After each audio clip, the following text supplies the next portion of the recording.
Hello, welcome to Global Eye. I'm Parikshit Luthra. It's a packed show today as we get you a deep dive into the world's most prominent global events. Let's start with the headlines.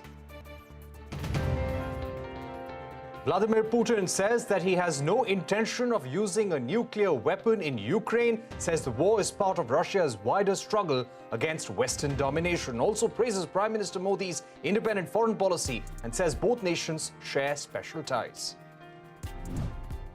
Rishi Sunak finishes his first week as British Prime Minister, plans to create a buffer in the public finances to fix the budget shortfall, which could lead to tax rises and spending cuts. Also says he's in agreement with Prime Minister Modi to conclude a comprehensive and balanced free trade agreement.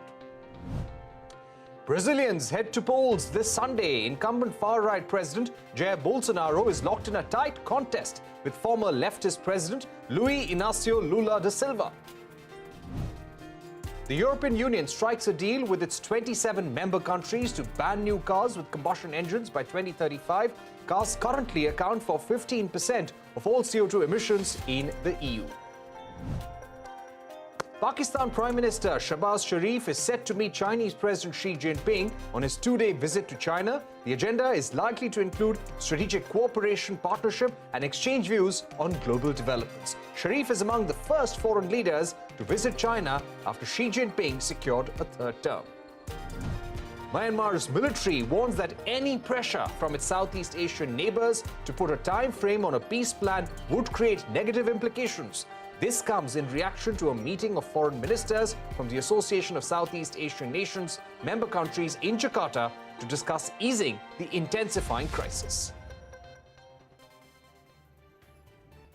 First up, the big political story from the United States, the midterm elections for the U.S. Congress. The House of Representatives and the Senate will take place on the 8th of November. Why is this important? Because the party, which has a majority in the Congress, will have a greater say in passing of legislations, and it also impacts the popularity of the sitting president. The worry for Joe Biden is that his approval ratings have been less than 50% since August. The outcome of these elections will impact Donald Trump's future as well. Let's now go across to Olivier Knox, national political correspondent at the Washington Post. Olivier, thank you very much for joining us. Give us a sense of the big issues that are playing out on the ground in this midterm election. Well, as Americans head to the polls to pick the entire House of Representatives, about a third of the Senate, and 39 governors of states and territories, the big issues that have roiled the campaign have been, of course, record high inflation and notably very high gas prices. Gas prices correlate very closely to party performance in the United States, and so the Democrats are on the ropes here. The other issues that have been on the table, one has been crime. In 2020 and 2021, we saw rising crime in America, rising violent crime in America. Republicans are blaming that on the Biden administration and on Democrats more broadly. The border issue, immigration over the southern border, has been an issue, particularly inside the Republican Party.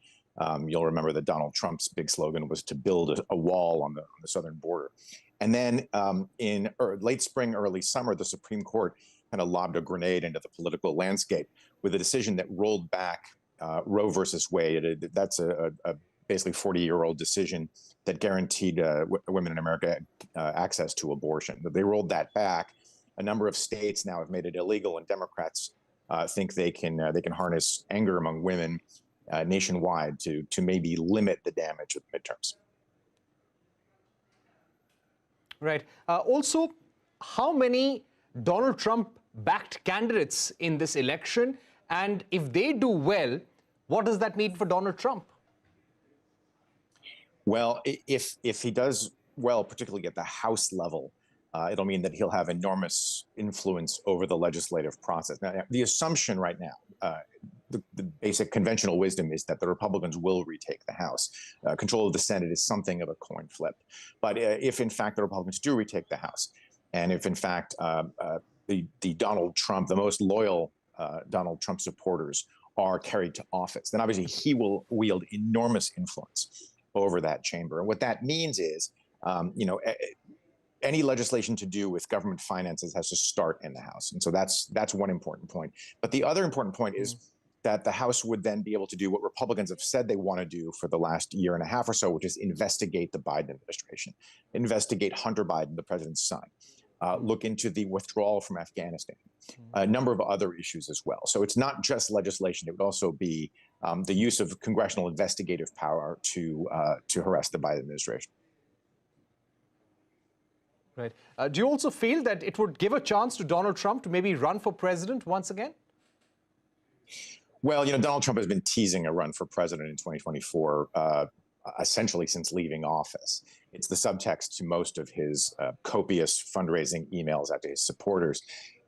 Republicans had begged him not to announce before the midterms. They want to try to keep Donald Trump symbolically off the ballot, if you will.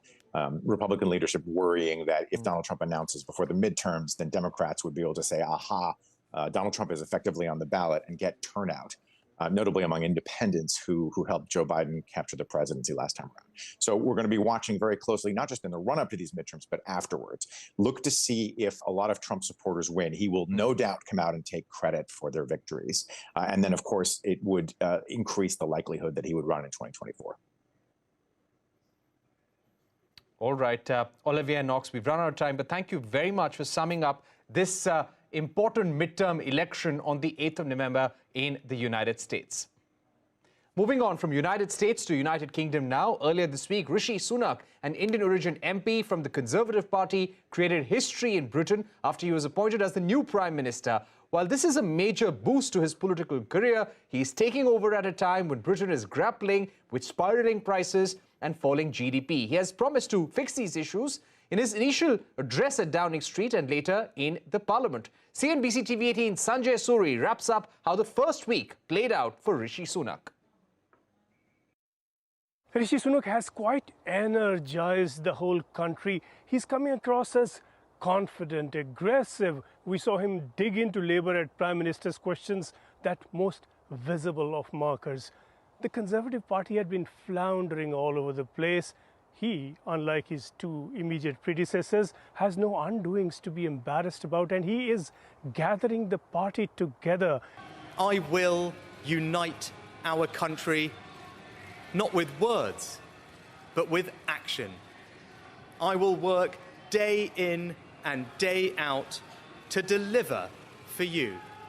With the FTA, we do have a problem. The two prime ministers spoke, after which Modi tweeted to say that they agreed on taking the FTA forward. Sunak did not mention the FTA in his tweet. He said there was agreement on economic cooperation. Perhaps we can't read too much into that difference, but there is a conflict here, and that conflict has arisen as a result of Sunak taking over as the Prime Minister of Britain. He had pledged in his 10-point policy statement on migration in clause 7 that any trade agreement with any country must be conditional on that country accepting return of its undocumented overstayers. The financial policy statement has been put off till the 17th of November, and this is the second time it's been postponed, itself an indicator how difficult this is going to be.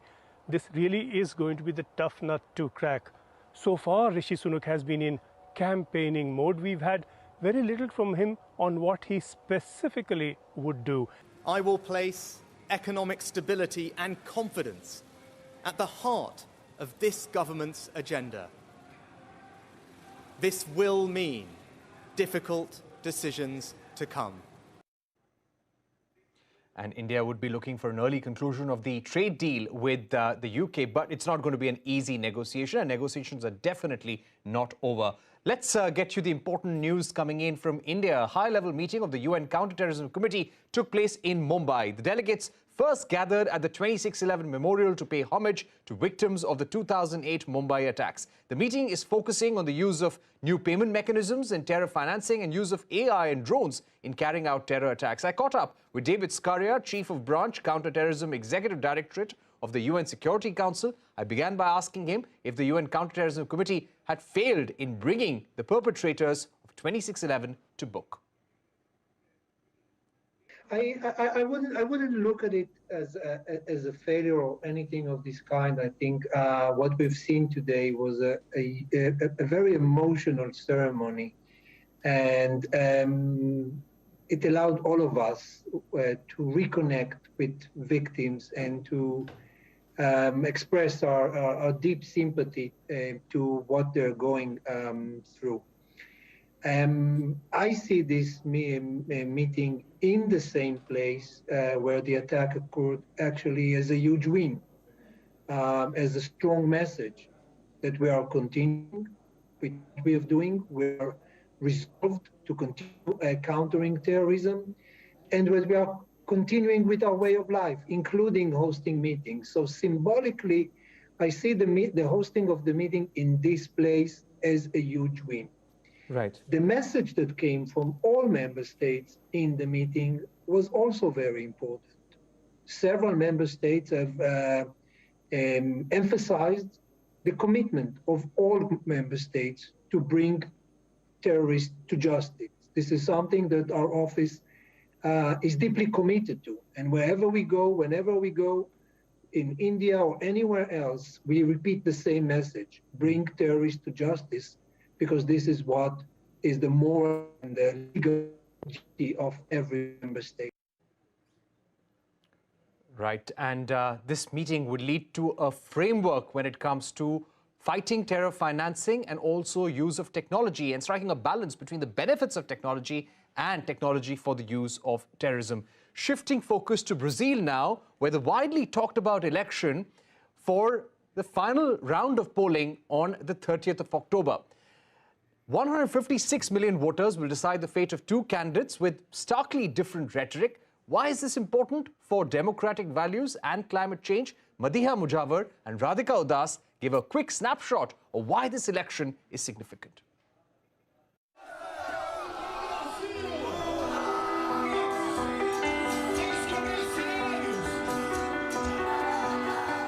Incumbent President Jair Bolsonaro and his left-wing challenger Lula da Silva are attempting to woo Brazil's poor to swing the polls in their favor. As inflation crosses 7%, the Central Bank of Brazil has raised interest rates to as high as 13.7%. The country's economic growth is expected to grow at a moderate 2.8%. Unemployment rate stands at 8.7%.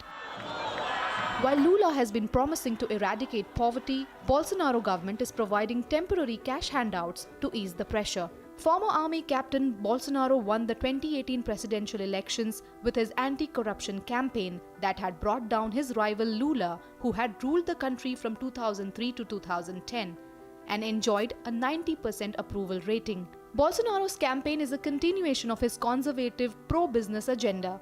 Bolsonaro has been criticized for the handling of the COVID pandemic by dismissing it as a little flu.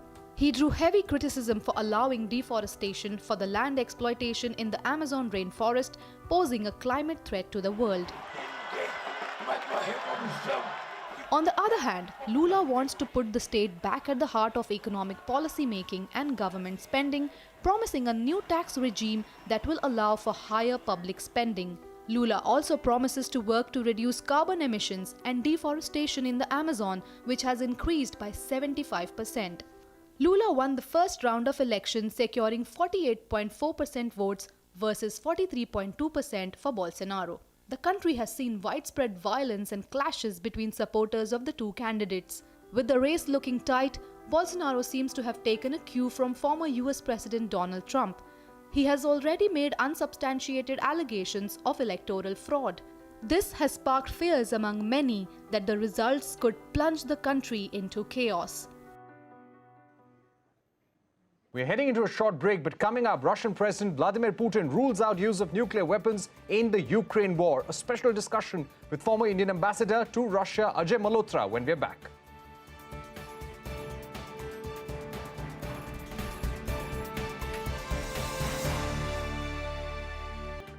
Welcome back. You're watching Global Eye. Let's focus on the Ukraine-Russia war. We don't need a nuclear strike on Ukraine. That was President Putin's message after several hints by Russia about the use of nuclear weapons in the war against Ukraine. Putin accused U.S., Europe and their allies for seeking global domination by backing Ukraine in the war. Let's now discuss President Putin's strategy with Ajay Malhotra, former Indian ambassador to Russia. Ambassador Malhotra, many, including the United States and the UK, feel that because of what the defense minister of Russia said a few days ago about Ukraine using a dirty bomb, Russia is preparing the ground for such an action. What, according to you, was President Putin's strategy when he was addressing the Russian population and the world?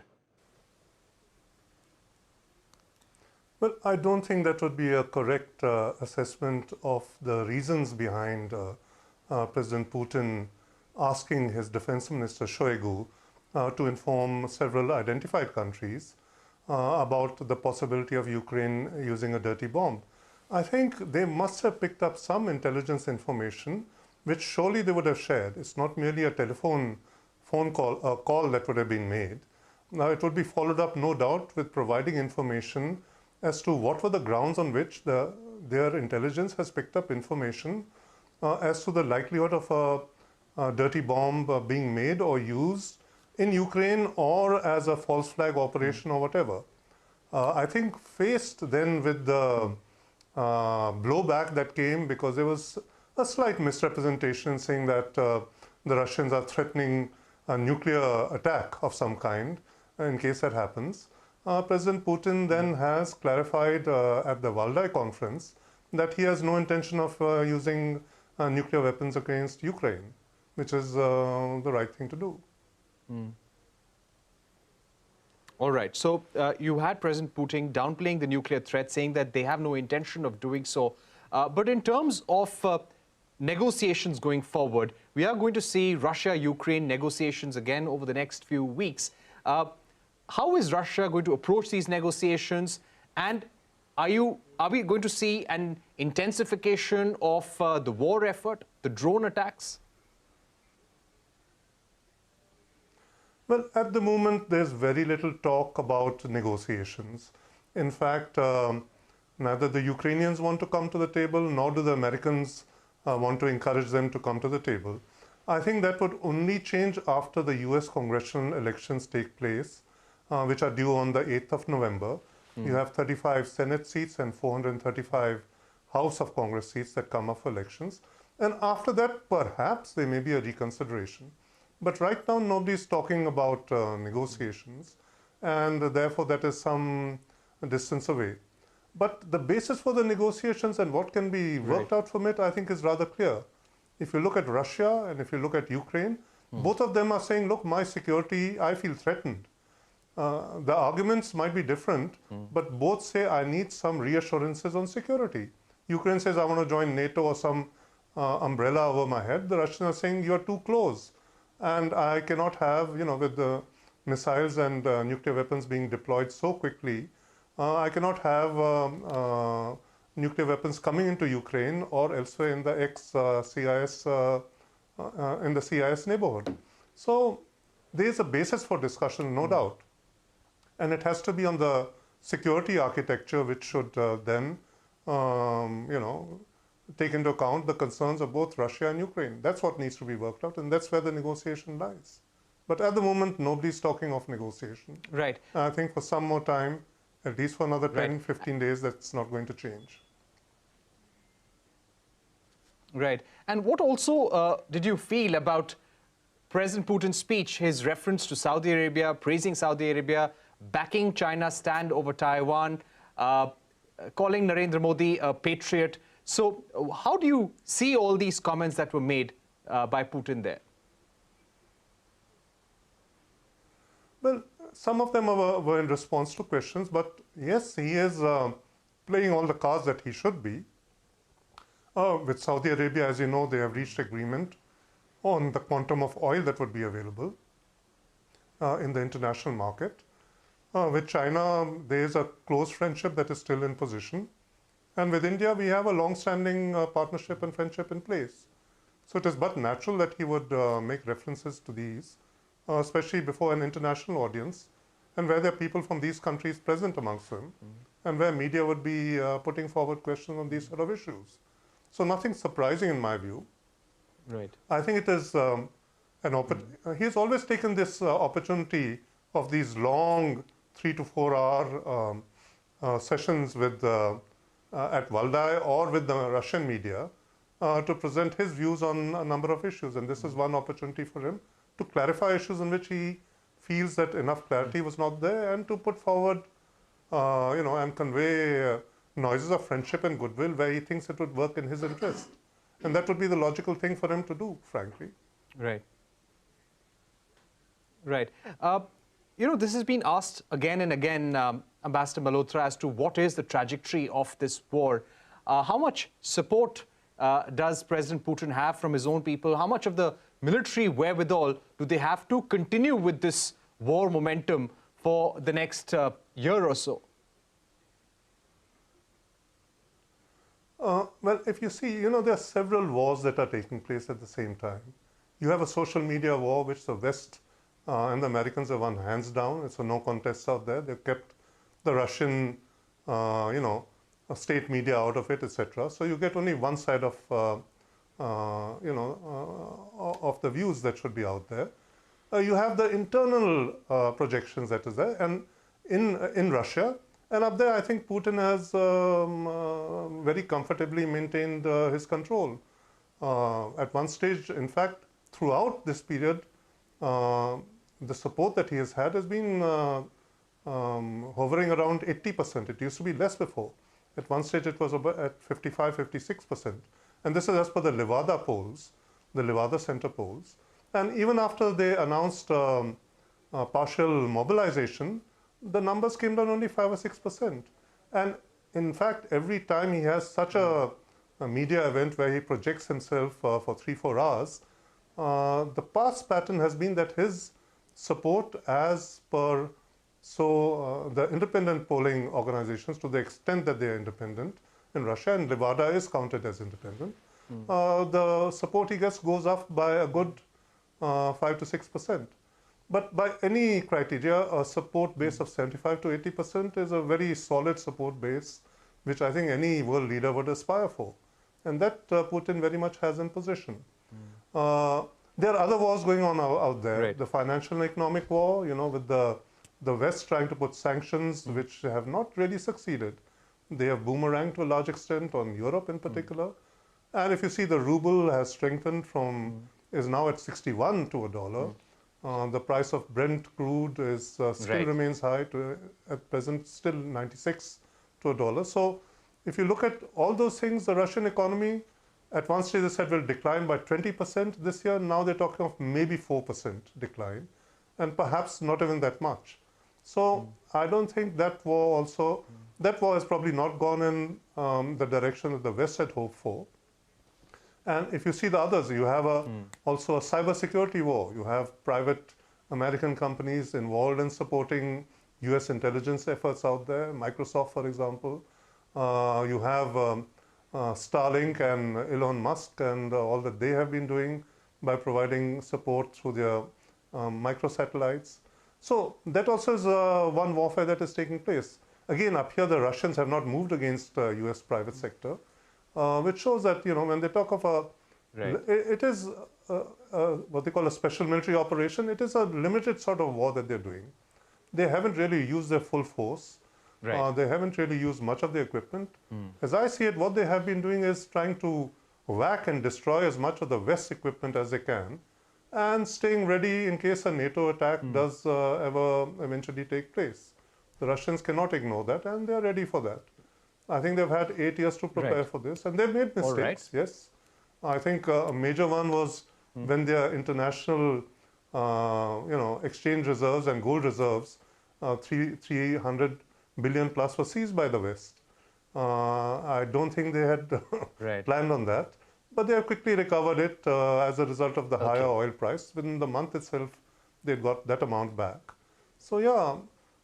There's warfare. It is not all-out war. All-out war would mean they would have devastated. Yeah, so we're running out of time, unfortunately, Ambassador Malhotra, but I think you summed it up well, that Putin and Russia have been preparing for this war. Yes, the sanctions have had an impact on Russia, but they do have the wherewithal to continue with this war effort.